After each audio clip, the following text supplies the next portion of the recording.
My name is Makbul. Mahmoud. Makbul in Riyadh. Are you Muslim? No, Christian. Yeah. You see, because the names today means nothing.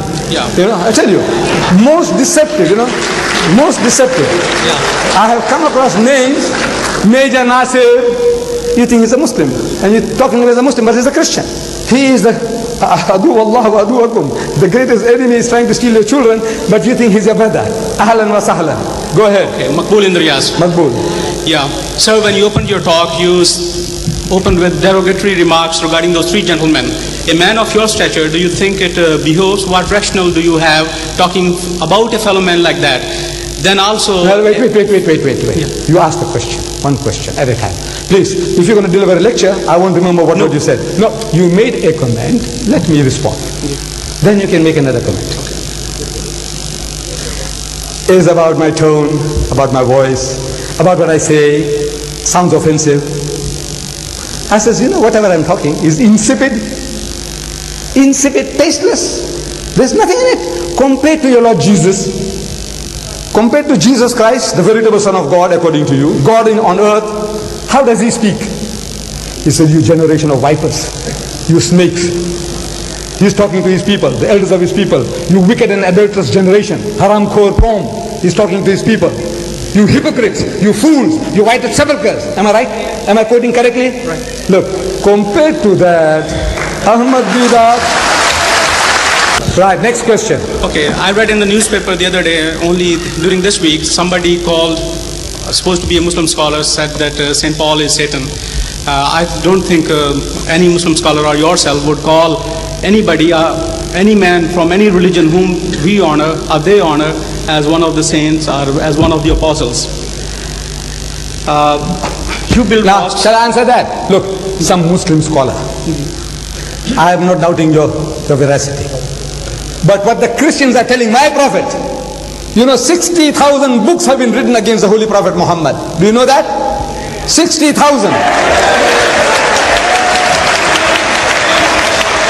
Let me read it to you. This is your publication. This is your publication. This is your publication. Listen. Look. This is Mother Basilia Schilling. This woman is writing, Christian woman. Allah or the God of the Bible, what is the truth? This is your Christian publication. Now listen, this Molvi, whatever he said about St. Paul is nothing compared to what you are now telling us about my prophet. You see? It says thus the two figures, Muhammad and Christ, are the greatest contrasts imaginable. Jesus represents love and peace, whereas Muhammad stands for hatred and strife. Hush, please, I don't want your help. I don't need your help, please. Jesus, he is the lamb.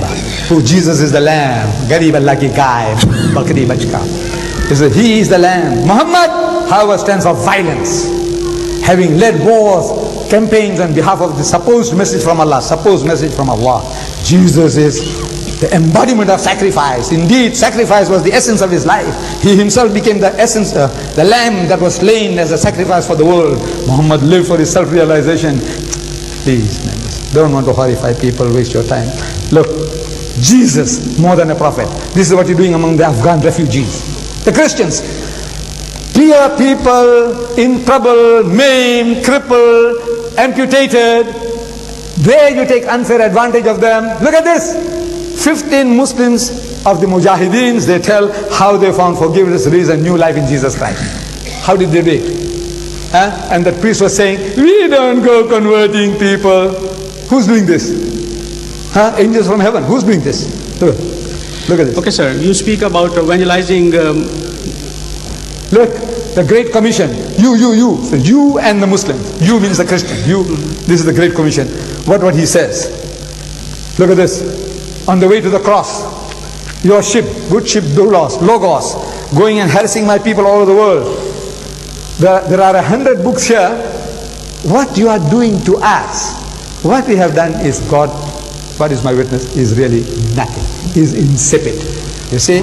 So now you are behaving like a virgin, a little girl, like a little girl who has been unjustly treated somehow. when the Christians, what have you done? What did you do to the people in the Philippines? What do you do to my people all over the world? And you are talking like lambs. I said, look, we mean no harm. You conquered the whole of Africa.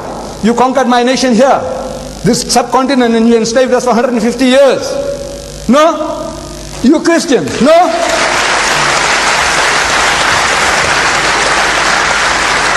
Look, there's too much here. What is your question? Now tell me, what is your question? The question is, I would request you gentlemen to kindly let other body allow. I'll just... No, this is not a session of debate actually. No, sir, it's not debate, just a question, and I'll move away. In Quran, the Prophet said that if you don't understand, consult the Ahl Kitab. And then he referred to Torah, Zabur, and Injil. If it was changed, then the Prophet would have said... Please, don't waste time. Find this, and I'll deal with it. Come, sit down this side here. Give somebody else a chance. Give him the Quran. Okay. Give him the Quran.